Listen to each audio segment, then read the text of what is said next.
नमस्कार दोस्तों, स्वागत है आपका आज के मुख्य समाचार में, जिसमें सबसे पहली और बड़ी खबर में आपको बताएंगे कि भाजपा सांसद साक्षी महाराज के लापता होने के पोस्ट सोशल मीडिया पर वायरल, लोगों ने किए ऐसे कमेंट। दूसरी बड़ी खबर में जिक्र होगा कि उत्तर प्रदेश में बढ़ रहा है कोरोना का खौफ, लॉकडाउन लगाने से आखिरकार क्यों डर रही है योगी सरकार। और तीसरी बड़ी खबर में जिक्र बिहार का, अब शाम को 4 बजे तक ही खुलेंगी दुकानें, शादी में केवल 50 लोग हो सकेंगे शामिल, और नई पाबंदियों के बारे में आपको बताएंगे दोस्तों। लेकिन उससे पहले अगर आपको भी ऐसा लगता है कि तमाम सरकारें स्थिति पर काबू पाने में फेल हो गई हैं, तो आप अभी इस वीडियो को लाइक कीजिए और इस लाल बटन को दबा के इस चैनल को फ्री में सब्सक्राइब करके घंटी बजाइए और कमेंट में लिखिए जय हिंद। दोस्तों, रुक करते हैं तमाम बड़ी खबरों की तरफ। बीजेपी सांसद साक्षी महाराज के लापता होने की पोस्ट सोशल मीडिया पर वायरल, लोगों ने किए ये कमेंट। जी हां दोस्तों, सोशल मीडिया पर बीजेपी के फायर ब्रांड नेता और उन्नाव के सांसद साक्षी महाराज लापता हो गए हैं। इस पर उन्नाव के रहने वाले एक फेसबुक यूजर अमन त्रिपाठी पोस्ट डाली है।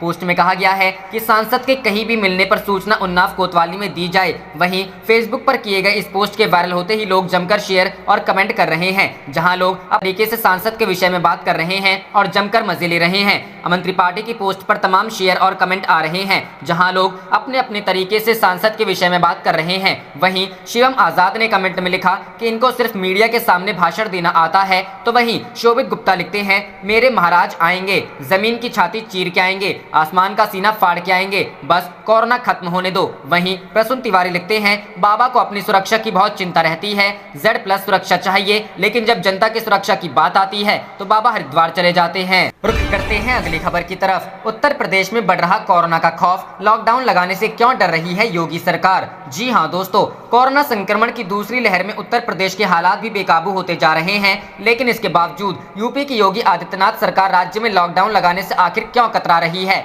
आमतौर पर न्यायपालिका अक्सर किसी कमी पर सरकारों को फटकारती है, लेकिन इलाहाबाद हाईकोर्ट की खंडपीठ ने तो आज हाथ जोड़कर सरकार से विनती की है कि वह राज्य में लॉकडाउन लगाने के बारे में गंभीरता से सोचे। हालांकि सरकार की तरफ से फिलहाल कोई भरोसा नहीं दिया गया है। ऐसा लगता है यह कार्यपालिका बनाम न्यायपालिका के बीच अहम के टकराव का मामला बनता जा रहा है, क्योंकि इसी मुद्दे पर यूपी सरकार सुप्रीम कोर्ट से अपने पक्ष में यह आदेश हासिल कर चुकी है कि लॉकडाउन लगाने का अधिकार सिर्फ सरकार को है और यह न्यायपालिका के दायरे से बाहर है। क्योंकि यूपी में कोरोना के मामले बेहद तेजी से बढ़ रहे हैं और पिछले 24 घंटे में 30,000 से ज्यादा केस सामने आए हैं। ऐसे में सूबे का हाई तमाशबीन बनकर चुप कैसे रह सकता है। आखिर अदालत में बैठे जज भी तो इंसान ही हैं, जो आम लोगों की तरह ही मौत का तांडव देख पड़ रहे हैं। ऐसे में हाईकोर्ट के न्यायाधीश जस्टिस सिद्धार्थ वर्मा की खंडपीठ ने आज इस मामले की सुनवाई करते हुए न सिर्फ अपना मानवीय चेहरा पेश किया, बल्कि परंपरा से हटकर यह भी जता दिया कि वे इस मामले में सरकार के साथ किसी भी तरह के टकराव के मूड में नहीं है। जस्टिस वर्मा ने राज्य सरकार के वकील की तरफ मुखातिब होते हुए हाथ जोड़कर कहा, मैं फिर से अनुरोध करता हूं, अगर राज्य में हालात नियंत्रण में नहीं है तो 2 सप्ताह का लॉकडाउन लगाने में देर ना करें। जज ने आगे कहा कि कृपया अपनी नीति निर्माताओं को इसका सुझाव दें। हमें लगता है कि चीजें नियंत्रण के बाहर हो चुकी हैं। संक्रमण की चेन तोड़ने के लिए जब देश के लगभग सभी राज्यों ने लॉकडाउन को एक कारगर हथियार के रूप में इस्तेमाल किया है, ऐसे में यूपी सरकार की जिद न सिर्फ समझ से बाहर है, बल्कि पूरे प्रदेश की जनता को जानबूझकर महामारी की तरफ ढकेलने के अत्याचार जैसा ही है। देश का शायद ही कोई डॉक्टर या विशेषज्ञ ऐसा होगा जिसने संक्रमण पर काबू पाने के लिए लॉकडाउन लगाने की वकालत ना की हो। सियासत से जुड़े किसी मामले में सूबे का मुखिया अगर अपनी मनमर्जी करता है तो समझा जा सकता है, लेकिन यहाँ तो सवाल उस महामारी से जुड़ा है जहाँ पर जहान को संभालने से पहले जान बचाना जरूरी है। चूंकि मामला लोगों की जिंदगी से जुड़ा है और न्यायपालिका ने तो अपना काम कर दिया, लेकिन अब देश के मुखिया होने के नाते प्रधानमंत्री नरेंद्र मोदी का और पार्टी प्रधान के नाते बीजेपी अध्यक्ष जेपी नड्डा का ये नैतिक दायित्व बनता है कि वे इस मामले में हस्तक्षेप करें और अपने सन्यासी मुख्यमंत्री को हट छोड़ने की सलाह देते हुए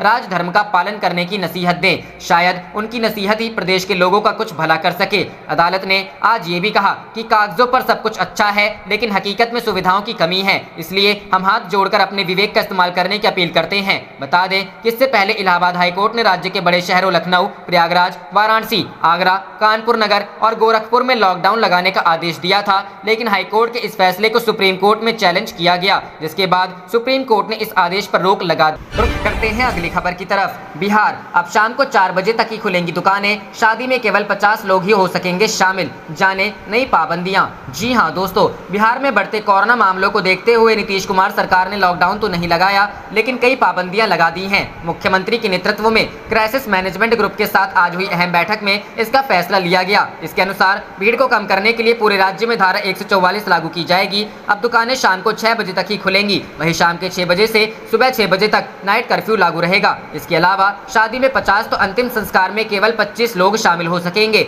4 बजे बंद हो जाएंगी सभी दुकानें। कोरोना के बढ़ते प्रकोप को देखते हुए सरकार ने दुकानों को बंद करने के समय में बदलाव किया है। गुरुवार से सभी दुकानें 4 बजे ही बंद हो जाएंगी। बुधवार को हुई आपदा प्रबंधन समूह की बैठक में लिए गए निर्णय के तहत यह तय किया गया है। किसी भी परिस्थिति में 4 बजे के बाद दुकानें नहीं खुली रहेंगी। जिलाधिकारियों पर होगी भीड़ को नियंत्रित करने की जिम्मेदारी।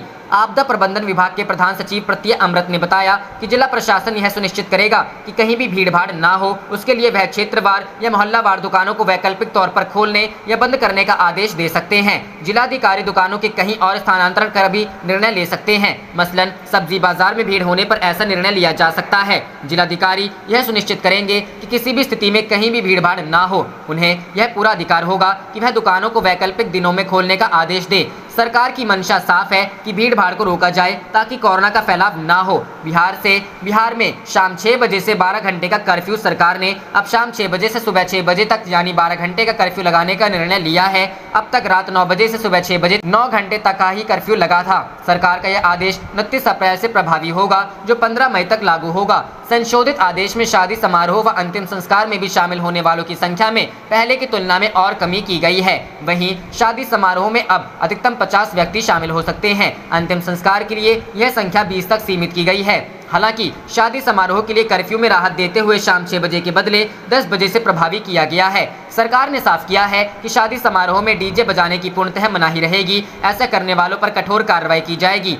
आज से रहेंगी ये पाबंदियां। दुकानें शाम 6 की बजाय 4 बजे बंद हो जाएंगी। रात्रि कर्फ्यू अब शाम 6 बजे से सुबह के 6 बजे तक रहेगा।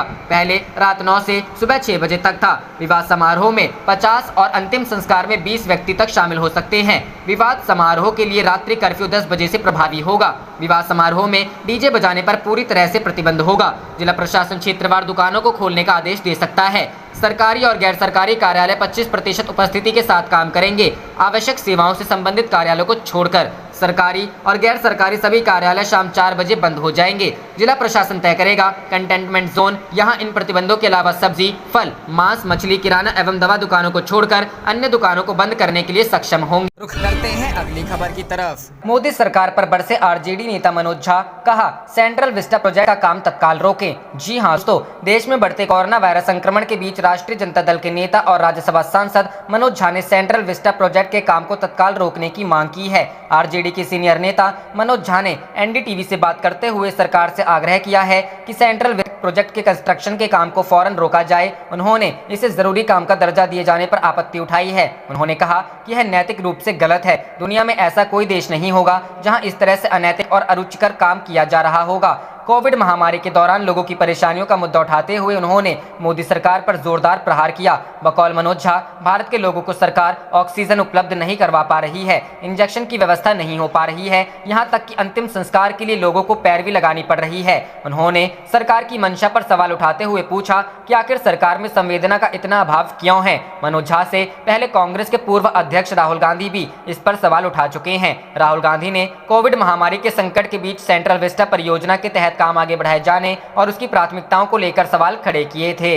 रुख करते हैं अगली खबर की तरफ। प्रियंका गांधी ने योगी सरकार को घेरा, कहा कोविड से मौत के आंकड़े ना छुपाएं, गरीबों को आर्थिक मदद दें। जी हां दोस्तों, कांग्रेस महासचिव प्रियंका गांधी ने उत्तर प्रदेश में कोरोना महामारी की स्थिति पर चिंता प्रकट करते हुए मंगलवार को कहा कि अगर मुख्यमंत्री योगी आदित्यनाथ इस विपदा से निपटने के लिए पूरा संसाधन नहीं झोंकेंगे तो भावी पीढ़ियां उन्हें कभी माफ नहीं करेंगी। उन्होंने मुख्यमंत्री को लिखे पत्र में यह आग्रह भी किया कि राज्य सरकार को स्वास्थ्य संबंधी आपातकाल की स्थिति को स्वीकार करना चाहिए। प्रियंका ने सुझाव दिया कि स्वास्थ्य कर्मियों एवं फ्रंटलाइन कर्मियों के लिए आर्थिक पैकेज की घोषणा करने के साथ ही RT-PCR जांच बढ़ाने, ऑक्सीजन भंडारण की नीति तय करने और मौत के आंकड़ों को लेकर पारदर्शिता बरतने समेत कई कदम उठाने चाहिए। उन्होंने कहा उत्तर प्रदेश में शहरों की सीमाओं को लांघकर अब यह महामारी गांव में अपना पैर पसार रही है। पिछले 20 दिनों में कोरोना के 10 गुना मरीज बढ़े हैं। सबसे बड़ी चिंता की बात यह है कि जिस रफ्तार से कोरोना के मामले बढ़ रहे हैं उसके मुकाबले प्रदेश में कोरोना जांच की दर ना के बराबर है। बड़ी संख्या ऐसे मामलों की भी है जो रिपोर्ट ही नहीं हो पा रहे। उन्होंने दावा किया, ग्रामीण इलाकों में तो जांच तक नहीं हो रही है, शहरी इलाकों के लोगों को जांच कराने में काफी मुश्किलों का सामना करना पड़ रहा है। 23 करोड़ से अधिक आबादी वाले राज्य में प्रदेश सरकार के पास केवल 126 परीक्षण केंद्र और 115 निजी जांच केंद्र हैं। प्रियंका ने ऑक्सीजन और रेमडेसिविर इंजेक्शन की कमी, टीकाकरण की कथित धीमी गति होने तथा शमशान घाटों पर लूट खसोट पर चिंता प्रकट करते हुए मुख्यमंत्री से कहा, मानवता की इस लड़ाई में लोगों को कोरोना से लड़ने के लिए अकेला मत छोड़िए, आप उनके प्रति जवाबदेह। आप देख रहे थे आपका अपना चैनल जय हिंद जय भारत।